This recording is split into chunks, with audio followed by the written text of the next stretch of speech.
Chapelet de pénitence et de repentance. In nomine Patris et Filii et Spiritus Sancti. Credo in Deum Patrem omnipotentem, Creatorem Caeli et terrae, et in Iesum Christum Filium Iesus unicum, Dominum nostrum, qui conceptus est de Spiritu Sancto, natus ex Maria Virgine, passus sub Pontio Pilato, crucifixus, mortus et sepultus, descendit ad inferos, tertia die resurrexit a mortuis, ascendit ad cielos, sedet ad dexteram Dei Patris omnipotentis, inde venturus est judicare vivos et mortuos.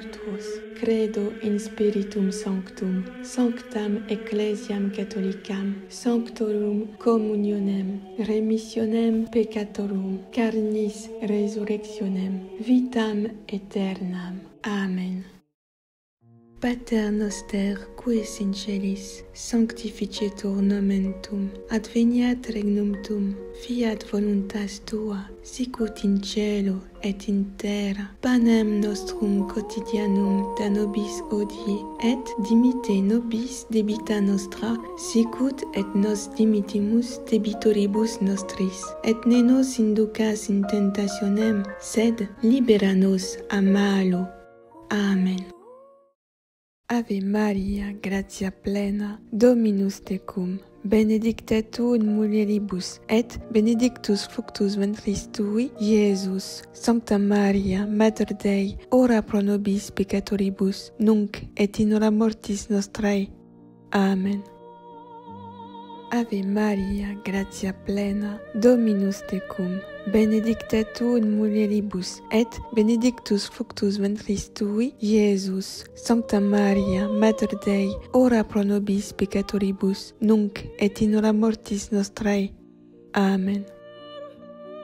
Ave Maria, gratia plena, Dominus tecum, benedicta tu in mulieribus, et benedictus fructus ventris tui, Iesus. Sancta Maria, Mater Dei, ora pro nobis peccatoribus, nunc et in hora mortis nostrae. Amen. Gloria Patri et Filio et Spiritui Sancto, sicut erat in principio, et nunc et semper, et in saecula saeculorum. Amen. Psaume 6. Seigneur, corrige-moi sans colère et reprends-moi sans fureur. Pitié, Seigneur, je dépéris. Seigneur, guéris-moi, car je tremble de tous mes os. De toute mon âme, je tremble. Et toi, Seigneur, que fais-tu? Reviens, Seigneur, délivre-moi, sauve-moi en raison de ton amour. Personne dans la mort n'invoque ton nom. Au séjour des morts, qui te rend grâce? Je m'épuise à force de gémir. Chaque nuit, je pleure sur mon lit. Ma couche est trempée de mes larmes. Mes yeux sont rongés de chagrin. J'ai vieilli parmi tant d'adversaires. Loin de moi, vous tous, malfaisants, car le Seigneur entend mes sanglots. Le Seigneur accueille ma demande. Le Seigneur entend ma prière. Qu'ils aient honte et qu'ils tremblent, tous mes ennemis. Qu'ils reculent, soudain, couverts de honte. Kyrie eleison, Christe eleison, Kyrie eleison, Christe audinos, Christe exaudinos, Pater de Caelis, Deus miserere nobis. Pater noster, qui es in celis, sanctificetur nomen tuum, adveniat regnum tuum, fiat voluntas tua, sicut in cielo et in terra. Panem nostrum quotidianum da nobis hodie, et dimitte nobis debita nostra, sicut et nos dimittimus debitoribus nostris, et ne nos inducas in tentationem, sed libera nos a malo. Amen. Confiteor Deo omnipotenti et vobis, fratres, quia peccavi nimis cogitatione, verbo, opere et omissione. Mea culpa, mea culpa, mea maxima culpa. Ideo precor beatam Mariam semper virginem, omnes angelos et sanctos, et vos, fratres, orare pro me ad Dominum Deum nostrum misereatur nostri omnipotens Deus et dimissis peccatis nostris perducat nos ad vitam aeternam. Amen. Confiteor Deo omnipotenti et vobis, fratres, quia peccavi nimis cogitatione, verbo, opere et omissione, mea culpa, mea maxima culpa, ideo precor beatam Mariam semper virginem, omnes angelos et sanctos, et vos, fratres, orare pro me ad Dominum Deum nostrum misereatur nostri omnipotens Deus et dimissis peccatis nostris perducat nos ad vitam aeternam. Amen. Confiteor Deo omnipotenti et vobis, fratres, quia peccavi nimis cogitatione, verbo, opere et omissione, mea culpa, mea maxima culpa, ideo precor beatam Mariam semper virginem, omnes angelos et sanctos, et vos, fratres, orare pro me ad Dominum Deum nostrum misereatur nostri omnipotens Deus et dimissis peccatis nostris perducat nos ad vitam aeternam. Amen. Confiteor Deo omnipotenti et vobis, fratres, quia peccavi nimis cogitatione, verbo, opere et omissione, mea culpa, mea maxima culpa, ideo precor beatam Mariam semper virginem, omnes angelos et sanctos, et vos, fratres, orare pro me ad Dominum Deum nostrum misereatur nostri omnipotens Deus et dimissis peccatis nostris perducat nos ad vitam aeternam. Amen. Confiteor Deo omnipotenti et vobis, fratres, quia peccavi nimis cogitatione, verbo, opere et omissione, mea culpa, mea maxima culpa, ideo precor beatam Mariam semper virginem, omnes angelos et sanctos, et vos, fratres, orare pro me ad Dominum Deum nostrum misereatur nostri omnipotens Deus et dimissis peccatis nostris perducat nos ad vitam aeternam. Amen.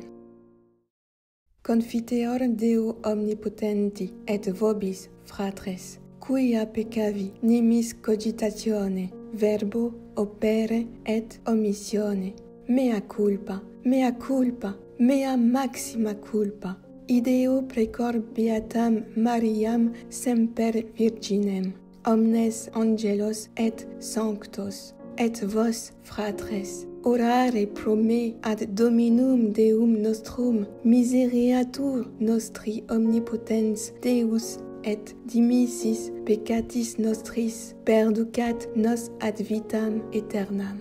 Amen. Confiteor Deo omnipotenti et vobis, fratres, quia peccavi nimis cogitatione, verbo, opere et omissione, mea culpa, mea maxima culpa, ideo precor beatam Mariam semper virginem, omnes angelos et sanctos, et vos, fratres, orare pro me ad Dominum Deum nostrum misereatur nostri omnipotens Deus et dimissis peccatis nostris perducat nos ad vitam aeternam. Amen. Confiteor Deo omnipotenti et vobis, fratres, quia peccavi nimis cogitatione, verbo, opere et omissione, mea culpa, mea maxima culpa, ideo precor beatam Mariam semper virginem, omnes angelos et sanctos, et vos, fratres, orare pro me ad Dominum Deum nostrum, misereatur nostri omnipotens Deus, et dimissis peccatis nostris, perducat nos ad vitam aeternam. Amen. Confiteor Deo omnipotenti et vobis, fratres, quia peccavi nimis cogitatione, verbo, opere et omissione, mea culpa, mea maxima culpa, ideo precor beatam Mariam semper virginem, omnes angelos et sanctos, et vos, fratres, orare pro me ad Dominum Deum nostrum, misereatur nostri omnipotens Deus, et dimissis peccatis nostris, perducat nos ad vitam aeternam. Amen. Confiteor Deo omnipotenti et vobis, fratres, quia peccavi nimis cogitatione, verbo, opere et omissione, mea culpa, mea maxima culpa, ideo precor beatam Mariam semper virginem, omnes angelos et sanctos, et vos, fratres, orare pro me ad Dominum Deum nostrum, misereatur nostri omnipotens Deus, et dimissis peccatis nostris, perducat nos ad vitam aeternam. Amen. Gloria Patri et Filio et Spiritui Sancto, sicut erat in principio, et nunc et semper, et in saecula saeculorum. Amen. Psaume 32. Criez de joie pour le Seigneur, homme juste, homme droit, à vous la louange. Rendez grâce au Seigneur sur la cithare, jouez pour lui sur la harpe à 10 cordes. Chantez-lui le cantique nouveau, de tout votre art soutenez l'ovation. Oui, elle est droite la parole du Seigneur, il est fidèle en tout ce qu'il fait. Il aime le bon droit et la justice, la terre est remplie de son amour. Le Seigneur a fait les cieux par sa parole, l'univers par le souffle de sa bouche. Il amasse, il retient l'eau des mers, les océans, il les garde en réserve. Que la crainte du Seigneur saisisse la terre, que tremblent devant lui les habitants du monde. Il parla, et ce qu'il dit exista. Il commanda, et ce qu'il dit survint. Le Seigneur a déjoué les plans des nations, anéanti les projets des peuples. Le plan du Seigneur demeure toujours, les projets de son cœur subsistent d'âge en âge. Heureux le peuple dont le Seigneur est le Dieu, heureuse la nation qu'il s'est choisie pour domaine. Du haut des cieux, le Seigneur regarde, il voit la race des hommes. Du lieu qu'il habite, il observe tous les habitants de la terre. Lui qui forme le cœur de chacun, qui pénètre toutes leurs actions. Le salut d'un roi n'est pas dans son armée, ni la victoire d'un guerrier dans sa force. Illusion que des chevaux pour la victoire, une armée ne donne pas le salut. Dieu veille sur ceux qui le craignent, qui mettent leur espoir en son amour, pour les délivrer de la mort, les garder en vie au jour de famine. Nous attendons notre vie du Seigneur, il est pour nous un appui, un bouclier. La joie de notre cœur vient de lui, notre confiance est dans son nom très saint. Que ton amour, Seigneur, soit sur nous comme notre espoir est en toi. Kyrie eleison, Christe eleison, Kyrie eleison, Christe audinos, Christe exaudinos, Pater de Cielis, Deus miserere nobis. Pater noster, qui es in celis, sanctificetur nomen tuum, adveniat regnum tuum, fiat voluntas tua, sicut in cielo et in terra. Panem nostrum quotidianum da nobis hodie, et dimitte nobis debita nostra, sicut et nos dimittimus debitoribus nostris, et ne nos inducas in tentationem, sed libera nos a malo. Amen. Confiteor Deo omnipotenti et vobis, fratres, quia peccavi nimis cogitatione, verbo, opere et omissione, mea culpa, mea maxima culpa, ideo precor beatam Mariam semper virginem, omnes angelos et sanctos, et vos, fratres, orare pro me ad Dominum Deum nostrum, misereatur nostri omnipotens Deus, et dimissis peccatis nostris, perducat nos ad vitam aeternam. Amen. Confiteor Deo omnipotenti, et vobis, fratres, quia peccavi nimis cogitatione, verbo, opere, et omissione, mea culpa, mea maxima culpa, ideo precor beatam Mariam semper virginem, omnes angelos et sanctos, et vos, fratres, orare pro me ad Dominum Deum nostrum, misereatur nostri omnipotens Deus, et dimissis peccatis nostris, perducat nos ad vitam aeternam. Amen.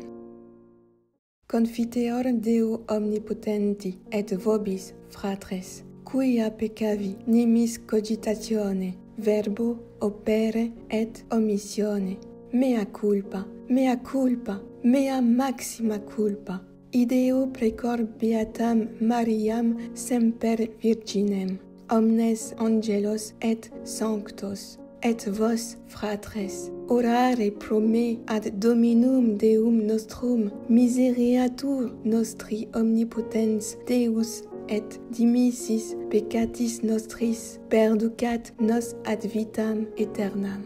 Amen.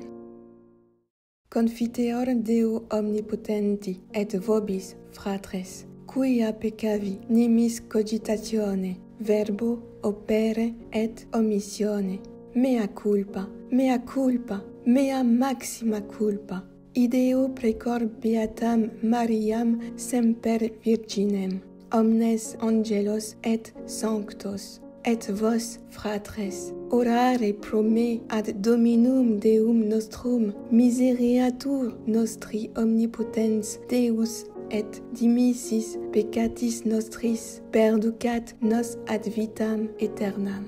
Amen. Confiteor Deo omnipotenti, et vobis, fratres, quia peccavi nimis cogitatione, verbo, opere, et omissione, mea culpa, mea maxima culpa, ideo precor beatam Mariam semper virginem, omnes angelos et sanctos, et vos, fratres, orare pro me ad Dominum Deum nostrum, misereatur nostri omnipotens Deus, et dimissis peccatis nostris, perducat nos ad vitam aeternam. Amen.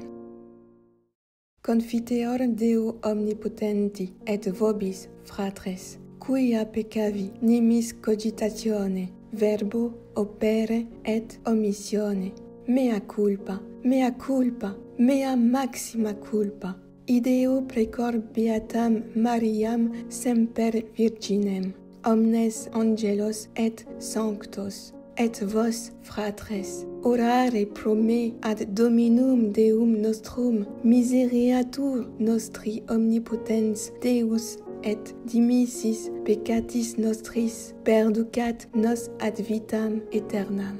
Amen.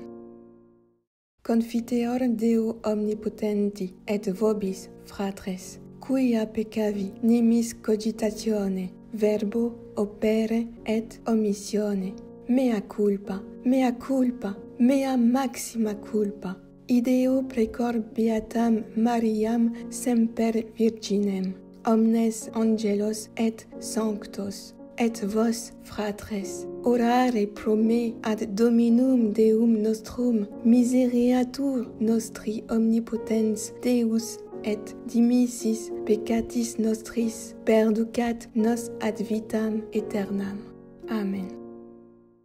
Confiteor Deo omnipotenti, et vobis, fratres, quia peccavi nimis cogitatione, verbo, opere, et omissione, mea culpa, mea maxima culpa, ideo precor beatam Mariam semper virginem, omnes angelos et sanctos, et vos, fratres, orare pro me ad Dominum Deum nostrum misereatur nostri omnipotens Deus et dimissis peccatis nostris perducat nos ad vitam aeternam.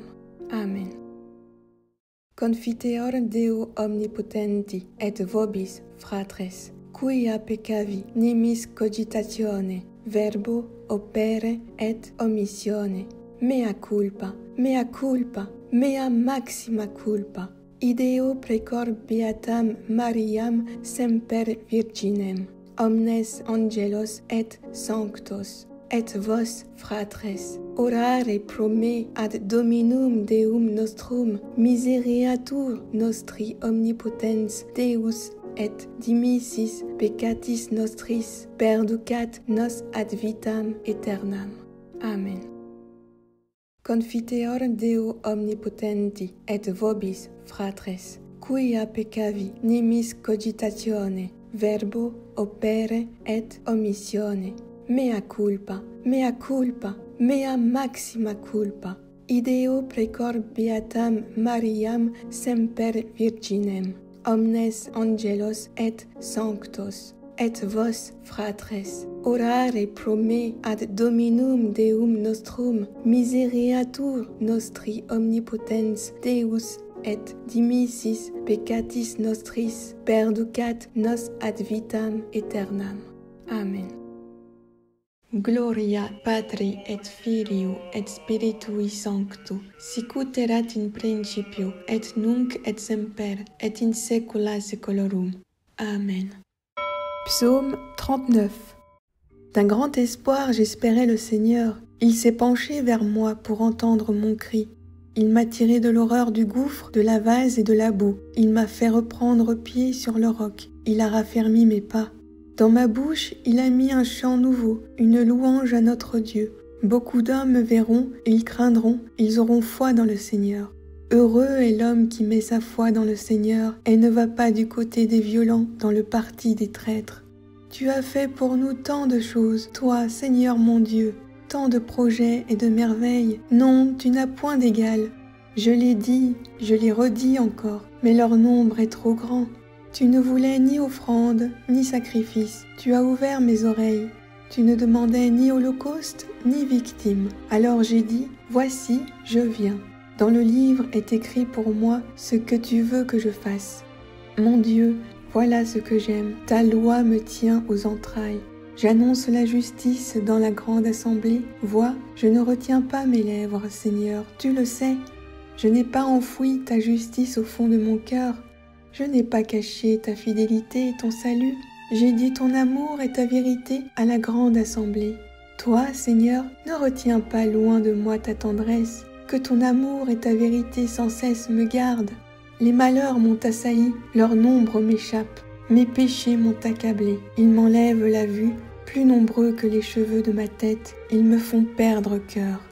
Daigne, Seigneur, me délivrer. Seigneur, viens vite à mon secours. Qu'ils soient tous humiliés, déshonorés, ceux qui s'en prennent à ma vie. Qu'ils reculent couverts de honte, ceux qui cherchent mon malheur. Que l'humiliation les écrase, ceux qui me disent « c'est bien fait ». Mais tu seras l'allégresse et la joie de tous ceux qui te cherchent. Toujours ils rediront « le Seigneur est grand », ceux qui aiment ton salut. Je suis pauvre et malheureux, mais le Seigneur pense à moi. Tu es mon secours, mon libérateur, mon Dieu, ne tarde pas. Kyrie eleison, Christe eleison, Kyrie eleison, Christe audinos, Christe exaudinos, Pater de Cielis, Deus miserere nobis. Pater noster, qui es in celis, sanctificetur nomen tuum, adveniat regnum tuum, fiat voluntas tua, sicut in cielo et in terra. Panem nostrum quotidianum da nobis hodie, et dimitte nobis debita nostra, sicut et nos dimittimus debitoribus nostris. Et ne nos inducas in tentationem, sed libera nos a malo. Amen. Confiteor Deo omnipotenti et vobis, fratres, quia peccavi nimis cogitatione, verbo opere et omissione. Mea culpa, mea maxima culpa. Ideo precor beatam Mariam semper virginem, omnes angelos et sanctos, et vos, fratres, orare pro me ad Dominum Deum nostrum misereatur nostri omnipotens Deus, et dimissis peccatis nostris perducat nos ad vitam aeternam. Amen. Confiteor Deo omnipotenti et vobis, fratres, quia peccavi nimis cogitatione, verbo opere et omissione. Mea culpa, mea maxima culpa.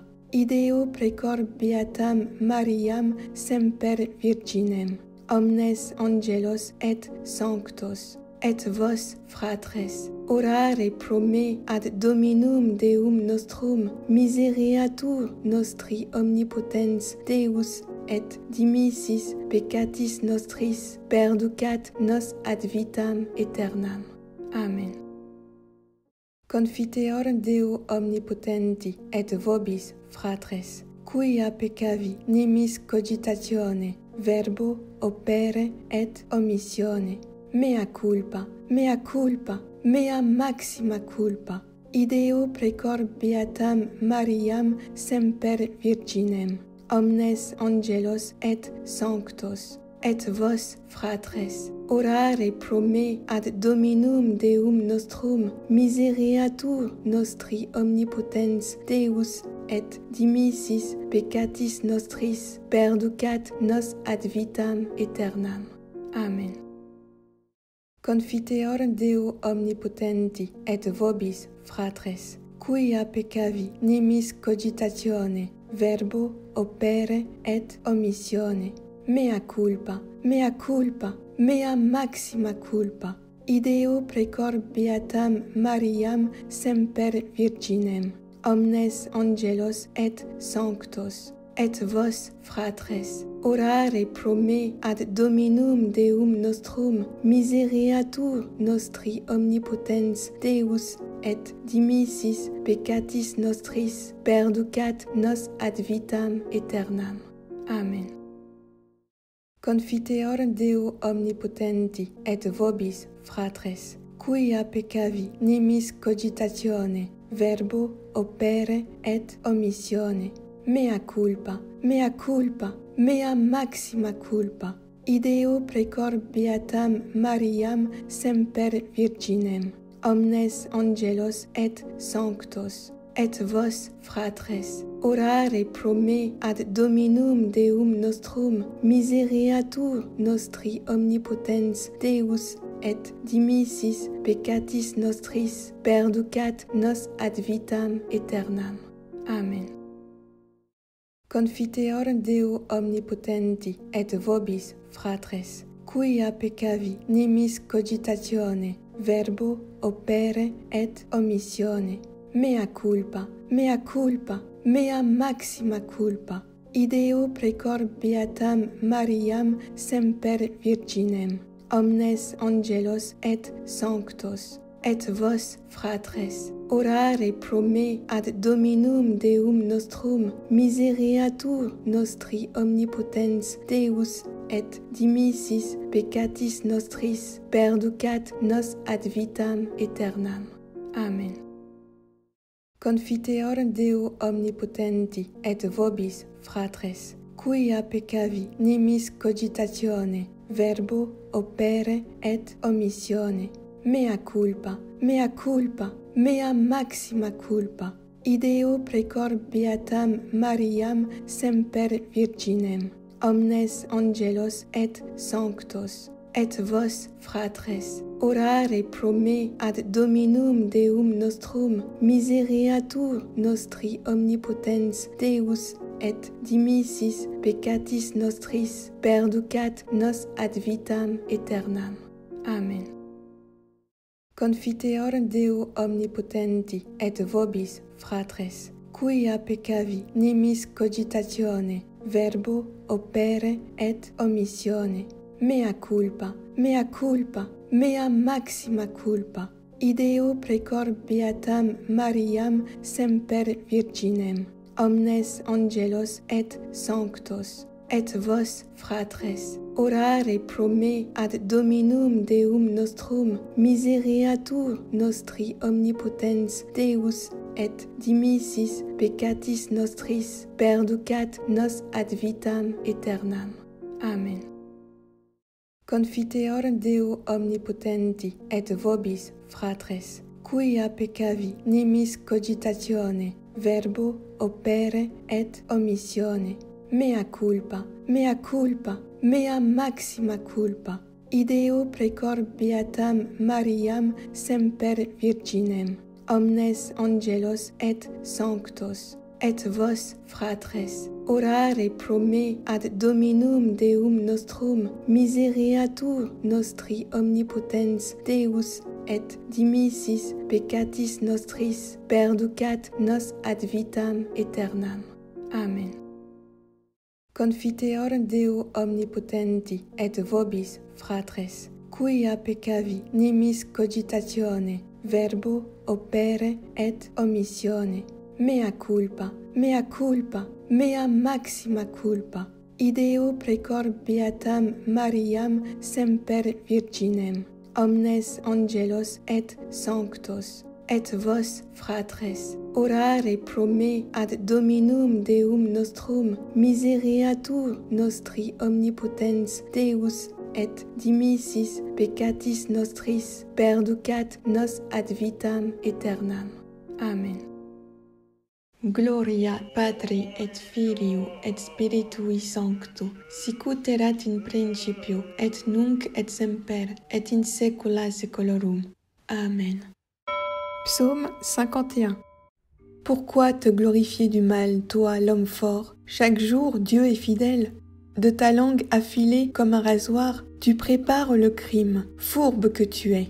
Tu aimes le mal plus que le bien, et plus que la vérité le mensonge. Tu aimes les paroles qui tuent, langue perverse. Mais Dieu va te ruiner pour toujours, t'écraser, t'arracher de ta demeure, t'extirper de la terre des vivants. Les justes verront, ils craindront, ils riront de toi. Le voilà donc cet homme qui n'a pas mis sa force en Dieu. Il comptait sur ses grandes richesses, il se faisait fort de son crime. Pour moi, comme un bel olivier dans la maison de Dieu, je compte sur la fidélité de mon Dieu, sans fin, à jamais. Sans fin, je veux te rendre grâce, car tu as agi. J'espère en ton nom devant ceux qui t'aiment. Oui, il est bon. Kyrie eleison, Christe eleison, Kyrie eleison, Christe audinos, Christe exaudinos, Pater de Cielis, Deus miserere nobis. Pater noster, qui es in celis, sanctificetur nomen tuum, adveniat regnum tuum, fiat voluntas tua, sicut in cielo et in terra. Panem nostrum quotidianum da nobis hodie, et dimitte nobis debita nostra, sicut et nos dimittimus debitoribus nostris. Et ne nos inducas in tentationem, sed libera nos a malo. Amen. Confiteor Deo omnipotenti et vobis, fratres, quia peccavi nimis cogitatione, verbo, opere et omissione, mea culpa, mea maxima culpa, ideo precor beatam Mariam semper virginem, omnes angelos et sanctos, et vos, fratres, orare pro me ad Dominum Deum nostrum misereatur nostri omnipotens Deus et dimissis peccatis nostris perducat nos ad vitam aeternam. Amen. Confiteor Deo omnipotenti et vobis, fratres, quia peccavi nimis cogitatione, verbo, opere et omissione, mea culpa, mea maxima culpa, ideo precor beatam Mariam semper virginem, omnes angelos et sanctos, et vos, fratres, orare pro me ad Dominum Deum nostrum misereatur nostri omnipotens Deus et dimissis peccatis nostris perducat nos ad vitam aeternam. Amen. Confiteor Deo omnipotenti et vobis, fratres, quia peccavi nimis cogitatione, verbo, opere et omissione, mea culpa, mea maxima culpa, ideo precor beatam Mariam semper virginem, omnes angelos et sanctos, et vos, fratres, orare pro me ad Dominum Deum nostrum misereatur nostri omnipotens Deus et dimissis peccatis nostris perducat nos ad vitam aeternam. Amen.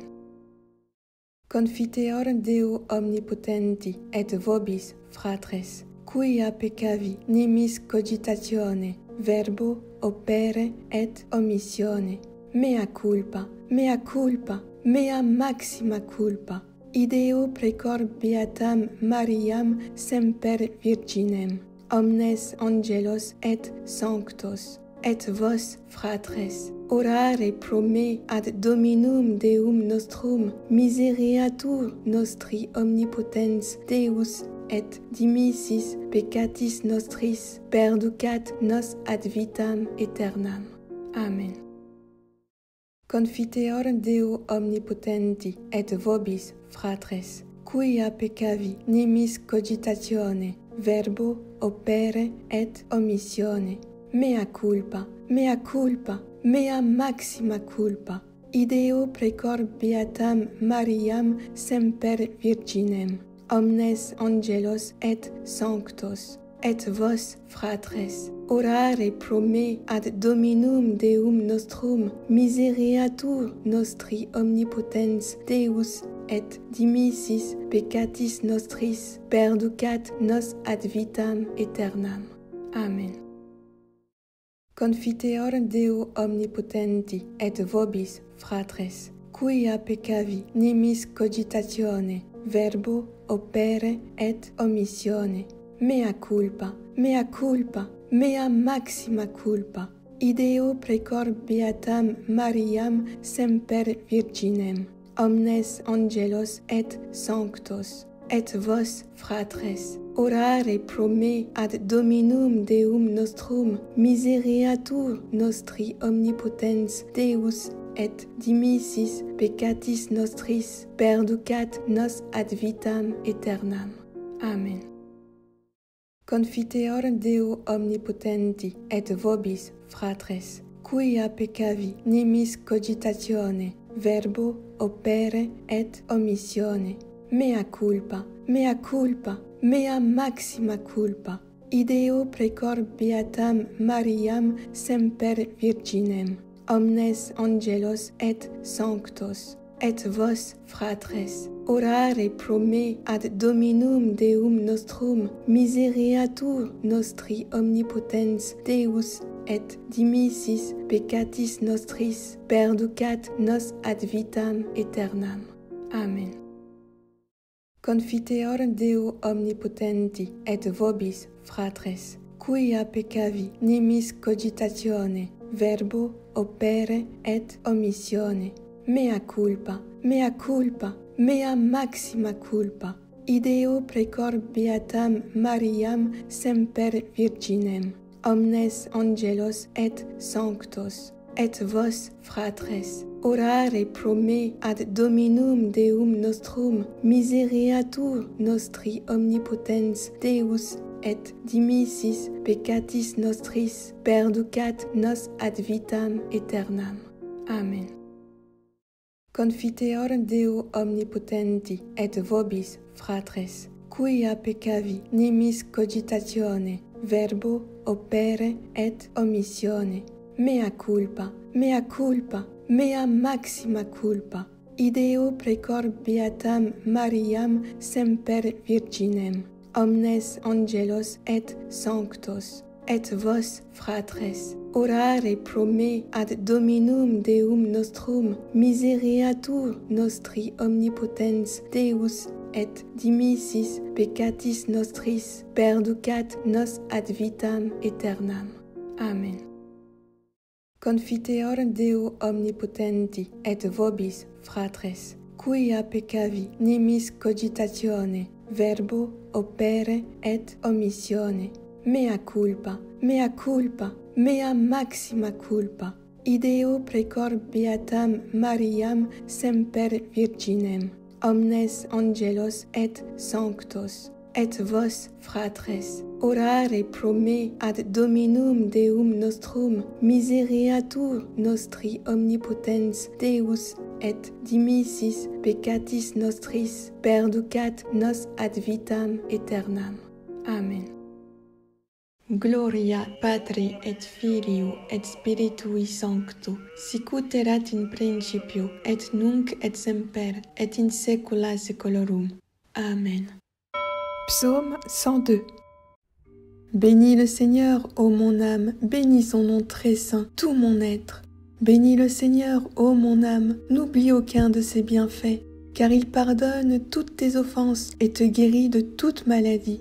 Il réclame ta vie à la tombe et te couronne d'amour et de tendresse. Il comble de bien tes vieux jours, tu renouvelles comme l'aigle ta jeunesse. Le Seigneur fait œuvre de justice, il défend le droit des opprimés. Il révèle ses desseins à Moïse, aux enfants d'Israël ses hauts faits. Le Seigneur est tendresse et pitié, lent à la colère et plein d'amour. Il n'est pas pour toujours en procès, ne maintient pas sans fin ses reproches. Il n'agit pas envers nous selon nos fautes, ne nous rend pas selon nos offenses. Comme le ciel domine la terre, fort est son amour pour qui le craint. Aussi loin qu'est l'Orient de l'Occident, il met loin de nous nos péchés. Comme la tendresse du Père pour ses fils, la tendresse du Seigneur pour qui le craint. Il sait de quoi nous sommes pétris, il se souvient que nous sommes poussière. L'homme, ses jours sont comme l'herbe, comme la fleur des champs, il fleurit. Dès que souffle le vent, il n'est plus, même la place où il était l'ignore. Mais l'amour du Seigneur sur ceux qui le craignent est de toujours à toujours, et sa justice pour les enfants de leurs enfants, pour ceux qui gardent son alliance et se souviennent d'accomplir ses volontés. Le Seigneur a son trône dans les cieux, sa royauté s'étend sur l'univers. Messager du Seigneur, bénissez-le, invincible porteur de ses ordres, attentif au son de sa parole. Bénissez-le, armée du Seigneur, serviteur qui exécutez ses désirs. Toutes les œuvres du Seigneur, bénissez-le, sur toute l'étendue de son empire. Bénis le Seigneur, ô mon âme.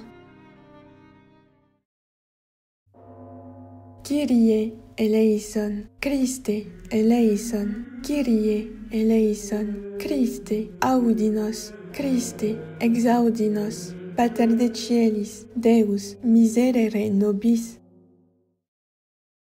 Pater noster, qui es in celis, sanctificetur nomen tuum, adveniat regnum tuum, fiat voluntas tua, sicut in cielo et in terra. Panem nostrum quotidianum da nobis hodie, et dimitte nobis debita nostra, sicut et nos dimittimus debitoribus nostris. Et ne nos inducas in tentationem, sed libera nos a malo.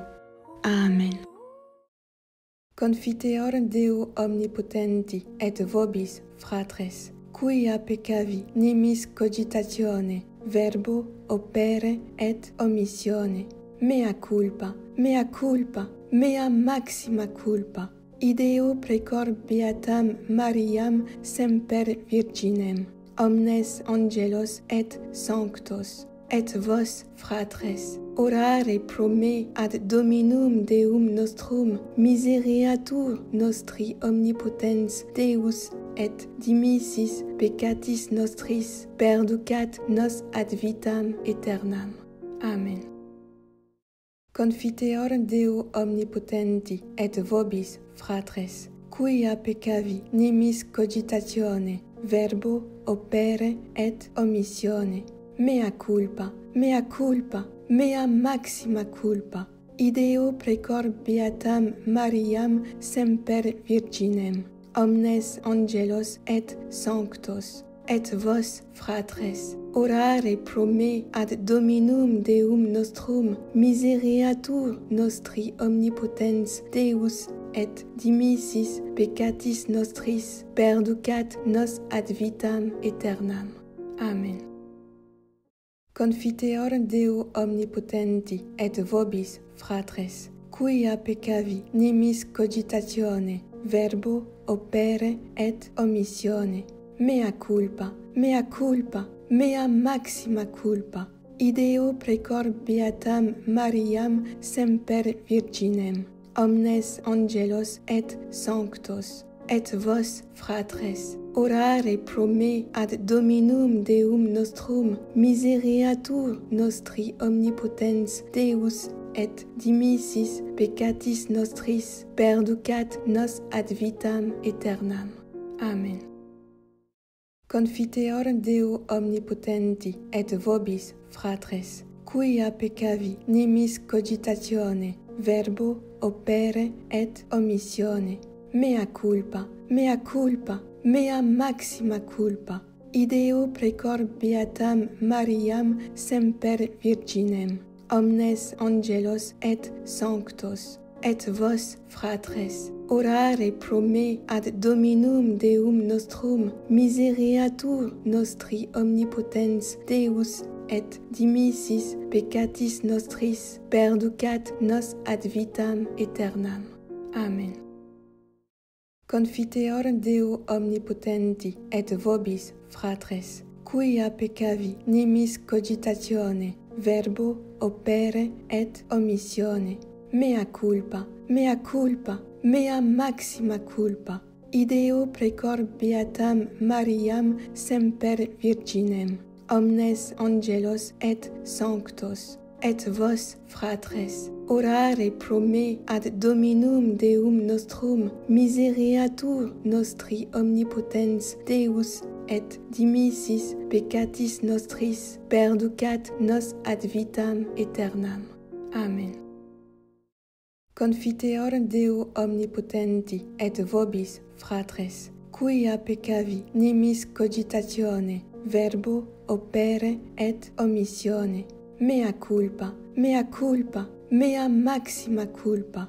Ideo precor beatam Mariam semper virginem, omnes angelos et sanctos, et vos, fratres, orare pro me ad Dominum Deum nostrum misereatur nostri omnipotens Deus et dimissis peccatis nostris perducat nos ad vitam aeternam. Amen. Confiteor Deo omnipotenti et vobis, fratres, quia peccavi nimis cogitatione, verbo, opere et omissione. Mea culpa, mea culpa, mea maxima culpa. Ideo precor beatam Mariam semper virginem, omnes angelos et sanctos, et vos, fratres, orare pro me ad Dominum Deum nostrum misereatur nostri omnipotens Deus et dimissis peccatis nostris perducat nos ad vitam aeternam. Amen. Confiteor Deo omnipotenti et vobis, fratres, quia peccavi nimis cogitatione, verbo, opere et omissione. Mea culpa, mea culpa, mea maxima culpa. Ideo precor beatam Mariam semper virginem, omnes angelos et sanctos, et vos, fratres, orare pro me ad Dominum Deum nostrum misereatur nostri omnipotens Deus et dimissis peccatis nostris perducat nos ad vitam aeternam. Amen. Confiteor Deo omnipotenti et vobis, fratres, quia peccavi nimis cogitatione, verbo, opere et omissione. Mea culpa, mea culpa, mea maxima culpa. Ideo precor beatam Mariam semper virginem, omnes angelos et sanctos, et vos, fratres, orare pro me ad Dominum Deum nostrum misereatur nostri omnipotens Deus et dimissis peccatis nostris perducat nos ad vitam aeternam. Amen. Confiteor Deo omnipotenti et vobis, fratres, quia peccavi nimis cogitatione, verbo, opere et omissione. Mea culpa, mea culpa, mea maxima culpa. Ideo precor beatam Mariam semper virginem, omnes angelos et sanctos, et vos, fratres, orare pro me ad Dominum Deum nostrum misereatur nostri omnipotens Deus et dimissis peccatis nostris perducat nos ad vitam aeternam. Amen. Gloria Patri et Filio et Spiritui Sancto, sicut erat in principio et nunc et semper et in saecula saeculorum. Amen. Psaume 129. Des profondeurs je crie vers toi, Yahvé. Seigneur, écoute mon appel, que ton oreille se fasse attentive à l'appel de ma prière. Si tu retiens les fautes, Yahvé, Seigneur, qui subsistera? Mais le pardon est près de toi pour que demeure ta crainte. J'espère, Yahvé, j'espère de toute mon âme et j'attends sa parole. Mon âme attend le Seigneur plus que les veilleurs l'aurore. Qu'Israël attende Yahvé, car près de Yahvé est la grâce, près de lui l'abondance du rachat. C'est lui qui rachètera Israël de toutes ses fautes. Kyrie eleison, Christe eleison, Kyrie eleison, Christe audinos, Christe exaudinos, Pater de Cielis, Deus miserere nobis. Pater noster, qui es in celis, sanctificetur nomen tuum, adveniat regnum tuum, fiat voluntas tua, sicut in cielo et in terra. Panem nostrum quotidianum da nobis hodie, et dimitte nobis debita nostra, sicut et nos dimittimus debitoribus nostris. Et ne nos inducas in tentationem, sed libera nos a malo. Amen. Confiteor Deo omnipotenti et vobis, fratres, quia peccavi nimis cogitatione, verbo, opere et omissione. Mea culpa, mea culpa, mea maxima culpa. Ideo precor beatam Mariam semper virginem, omnes angelos et sanctos, et vos, fratres, orare pro me ad Dominum Deum nostrum misereatur nostri omnipotens Deus et dimissis peccatis nostris perducat nos ad vitam aeternam. Amen. Confiteor Deo omnipotenti et vobis, fratres, quia peccavi nimis cogitatione, verbo, opere et omissione. Mea culpa, mea culpa, mea maxima culpa.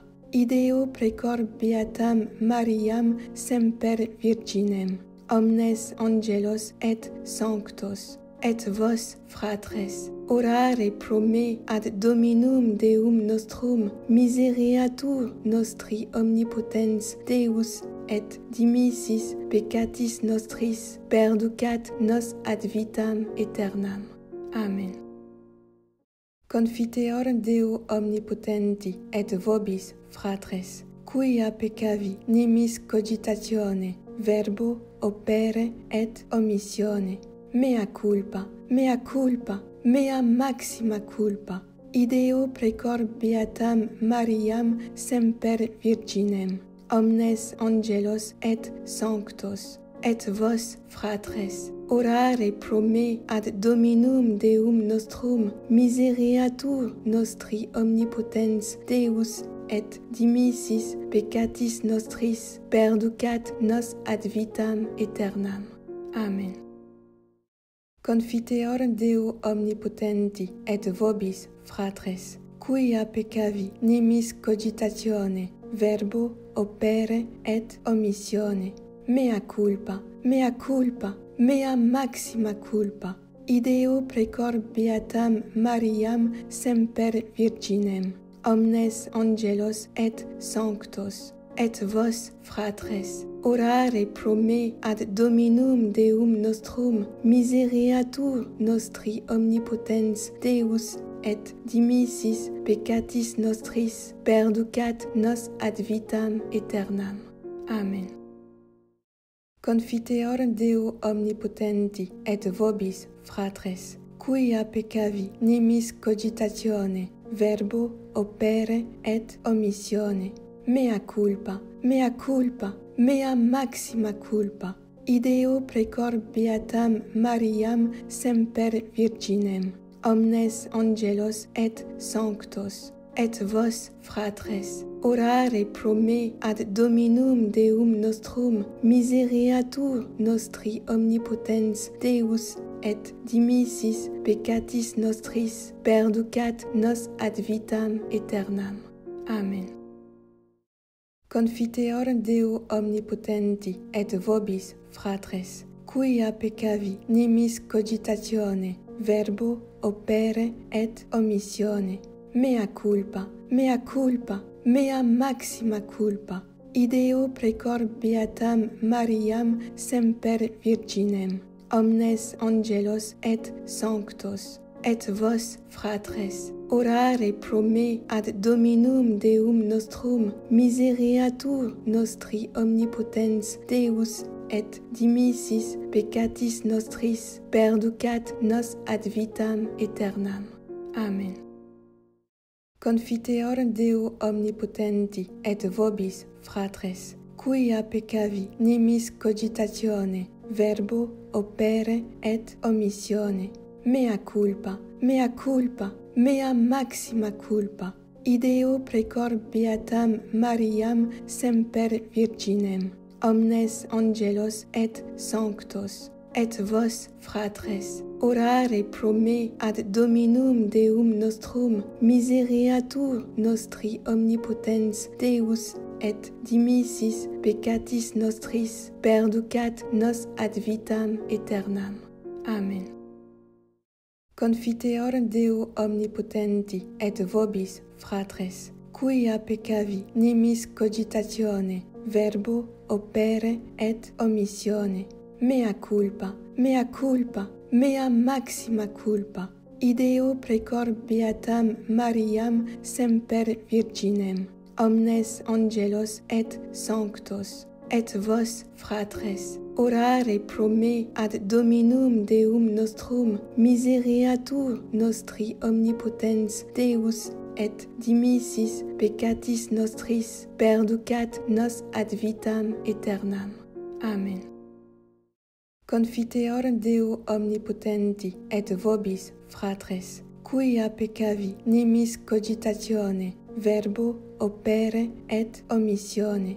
Mea culpa, mea culpa, mea maxima culpa. Ideo precor beatam Mariam semper virginem, omnes angelos et sanctos, et vos, fratres, orare pro me ad Dominum Deum nostrum misereatur nostri omnipotens Deus et dimissis peccatis nostris perducat nos ad vitam aeternam. Amen. Confiteor Deo omnipotenti et vobis, fratres, quia peccavi nimis cogitatione, verbo, opere et omissione. Mea culpa, mea culpa, mea maxima culpa. Ideo precor beatam Mariam semper virginem, omnes angelos et sanctos, et vos, fratres, orare pro me ad Dominum Deum nostrum misereatur nostri omnipotens Deus et dimissis peccatis nostris perducat nos ad vitam aeternam.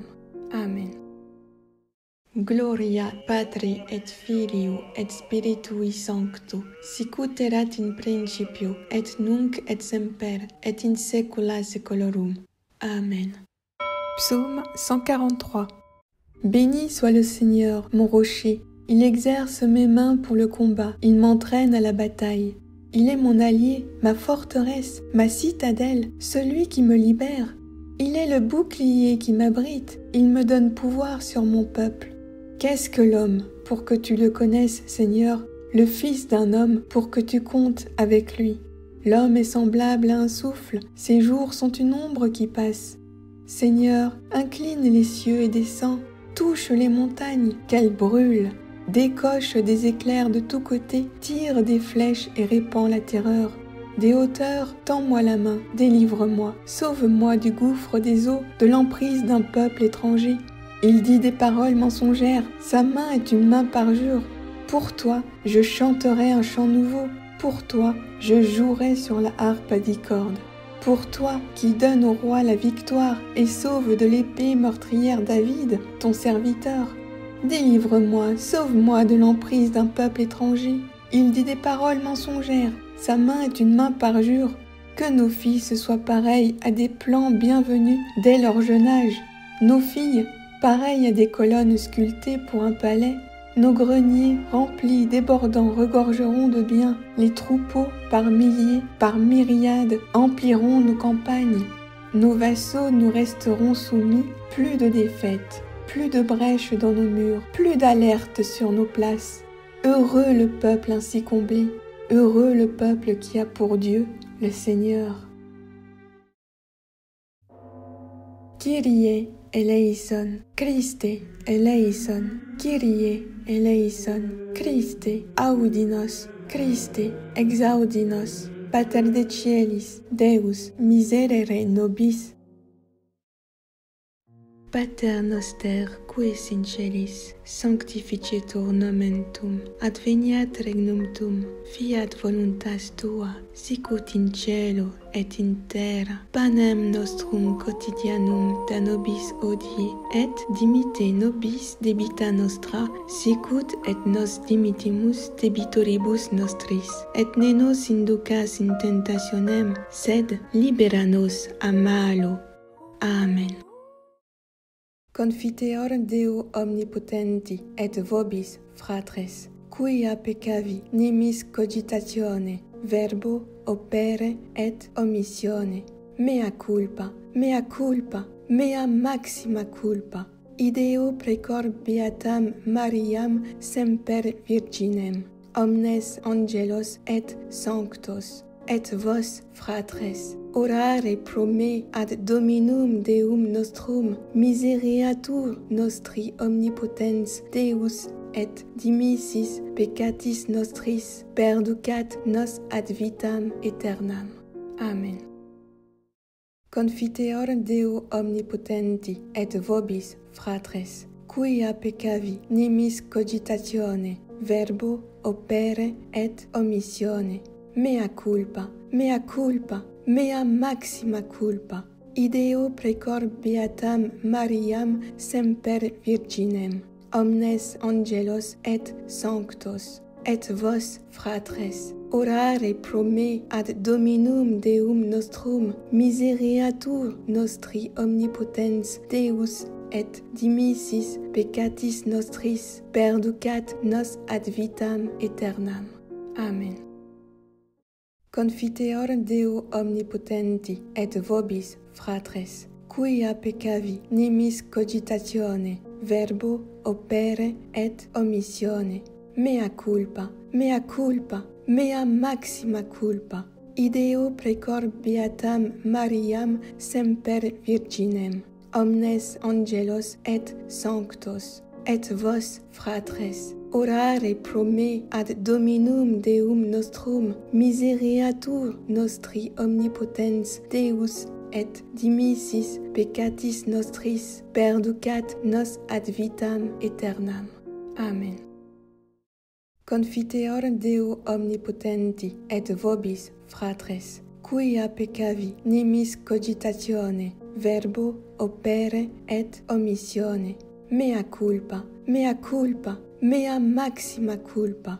Ideo precor beatam Mariam semper virginem, omnes angelos et sanctos, et vos, fratres, orare pro me ad Dominum Deum nostrum, misereatur nostri omnipotens Deus, et dimissis peccatis nostris, perducat nos ad vitam aeternam. Amen. Confiteor Deo omnipotenti et vobis, fratres, quia peccavi nimis cogitatione, verbo, opere et omissione. Mea culpa, mea culpa, mea maxima culpa. ideo precor beatam Mariam semper virginem, omnes angelos et sanctos, et vos, fratres, orare pro me ad Dominum Deum nostrum misereatur nostri omnipotens Deus, et dimissis peccatis nostris perducat nos ad vitam aeternam. Amen. Confiteor Deo omnipotenti et vobis, fratres, quia peccavi nimis cogitatione, verbo, opere et omissione, mea culpa, mea culpa, mea maxima culpa, ideo precor beatam Mariam semper virginem, omnes angelos et sanctos, et vos, fratres, orare pro me ad Dominum Deum nostrum misereatur nostri omnipotens Deus, et dimissis peccatis nostris perducat nos ad vitam aeternam. Amen. Confiteor Deo omnipotenti et vobis, fratres, quia peccavi nimis cogitatione, verbo, opere et omissione, mea culpa, mea culpa, mea maxima culpa, ideo precor beatam Mariam semper virginem, omnes angelos et sanctos, et vos, fratres, orare pro me ad Dominum Deum nostrum misereatur nostri omnipotens Deus, et dimissis peccatis nostris perducat nos ad vitam aeternam. Amen. Confiteor Deo omnipotenti et vobis, fratres, quia peccavi nimis cogitatione, verbo, opere et omissione, mea culpa, mea culpa, mea maxima culpa, ideo precor beatam Mariam semper virginem, omnes angelos et sanctos, et vos, fratres, orare pro me ad Dominum Deum nostrum misereatur nostri omnipotens Deus, et dimissis peccatis nostris perducat nos ad vitam aeternam. Amen.